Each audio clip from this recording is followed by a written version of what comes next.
Fantatra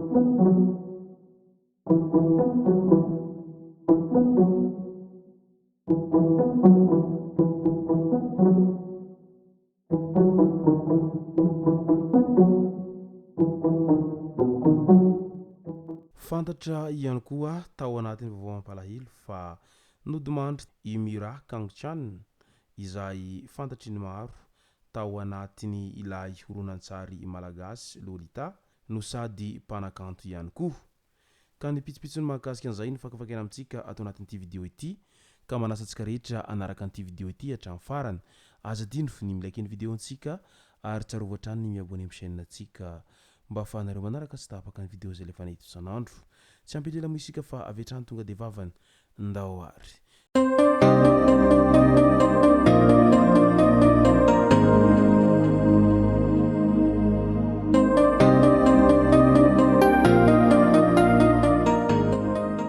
Ny tonga tsy miaraba hono namantesitra ka dia faly miaraba isika rehetra mpanaraka sy tapaka an'ity chaîne ity ny tenako amin'ity androandroany ity.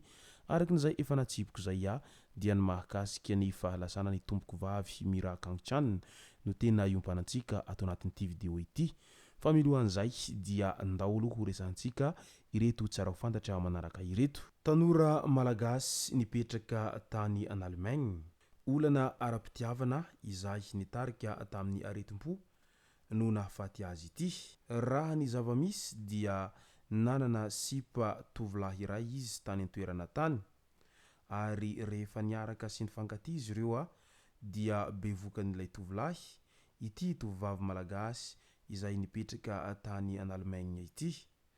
Vantany vao fantatry ilay tovolahy fa bevoka ity tovovavy ity dia notereny mba hanala an'ilay zaza izay tao an-kibony zay. Tsy nanaiky an'izay moa ity tovovavy ity ary tsy nanaiky lembena na hatramin'ny farany izy amin'izay hoe hanala zaza izay fa dia notazominy ary naterany ilay zaza izay tao anatin'ny vohokany izay. Niaina tao anatin'ny tebotebo fatratra izy nandritra izay fitondrasany vohoka izay ary izay mihitsy no nahatonga azy lasa nisy an'izay aretim-po tsy fidiny izay. Niany hitatra nefa ny izay aretim-poany izay ka izay no nitarika azy amin'ny fahafatesany izao. Fantatra fa teraka soamantsara ilay zaza ary nohon' izao izy maty izao dia mbola tavela any an'Allemagne ilay zaza izay naterany izay. Tsy tafody niaraka amin'ny vata mangatsiaka ny fifaliana reniny ny zanany 3 volana. Miangavy ireo izay afaka manampy azy ahafahana mampody ilay zazakely izay zanaky ny fifaliana. Tovovavy malagasy 20 taona maty irery tao an-trano tany an'Allemagne ny 24 martsa 2024 lasa teo ny fianakaviany fifaliana. Io zazakely io izay efa 3 volana amin'izao satria 2 volana ny zaza no namoy ainy ififaliana. Tovovavy izay maty ny aretim-po ara-pitiavana rehefa bevoka ka notereny izay lehilahy sipany izay hanala zaza saingy tsy nety nanala hatramin'ny farany moa ity tovovavy ity araky nefa nolazaintsika tery aloha.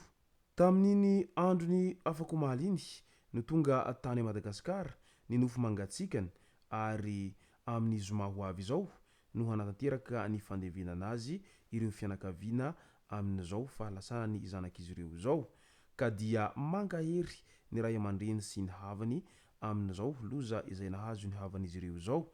Engany ho tsara levenina ny maty ary aza misosoka alahelo intsony. Mafy izany aretim-po azo amin'ny resaka fitiavana izany satria ny fo moa rehefa tia zay dia tena adala ary tsy azo baikonizaniza izany fitiavana izany rehefa tafiditra no sady rehefa alalim-paka izay. Fa misy anefa ny amin'ireo olo sasany izay miezaka milalao fon'olona fotsiny sy milalao fitiavan'olona izay ka tsy te hitoetra akory izy fa handalo fotsiny dia ny hanimba ny fonao no tena ao anaty lohany amin'izay fotoana izay. Ao anatin'ny vaovao mampalahelo hatrany fantatra fa nodimandry ny mpanakanto Mira Kangchan izay fantatry ny maro tao anatiny ilay horonan-tsary Lolita no sady nafantarany be sy ny maro azy ihany koa ilay hirany mitondra ny lohateny hoe Lolita heno tamin'iny andro ny omaly alina iny a fa nodimandry ity mpanakanto malagasy ity no sady mpilalao sary mihetsika malagasy fahiny ity. Maro moa ireo hirany izay nahafantarana azy tamin'izany fotoana izany. Raha tsy hitanisa isika afa-tsiry Lolita izay tena nalaza be, tao ihany koa ry Handehamanga sy ny maro hafa izay tena nankafiziny tanora tamin'izany fotoana izany. Ary efa niara-niasa tamin'ny mpanakanto DJ Sisy ihany koa moa ny tenany tamin'izany androny nampalaza azy teo amin'ny sehatry ny zavakanto malagasy izany. Misaona arak'izany ny zavakanto malagasy sy ny sary mihetsika amin'izao fotoana izao. Nanaitra ny maro moa raha vantany voanandrehy an'ity fahalasana ny tompoko vavy Mirakangitrianina ity satria efa elaela mantsy izy no tsy heno teo anivony izay sary mihetsika sy ny hira malagasy izay, fa efa izao fodimandriny izao indray no nanaitra ny be sy ny maro izay mpankafy azy tamin'izany fotoana izany. Vitsy amin'ny tanora ankehitriny no mahafantatra an'izany Mirakangitrianina izany, fa ireo tanora izay efa somary lehibebe na ihany koa efa nahay nijery filma sy nankafy hira tany amin'ny taona 2000 no tena mahafantatra an'izany fisiny Mirakangitrianina izany. Lolita namako foana ary namako efa elabe. Izay moa nisombotsomby ny tao anatin'ilay tononkira tamin'izany fotoana izany.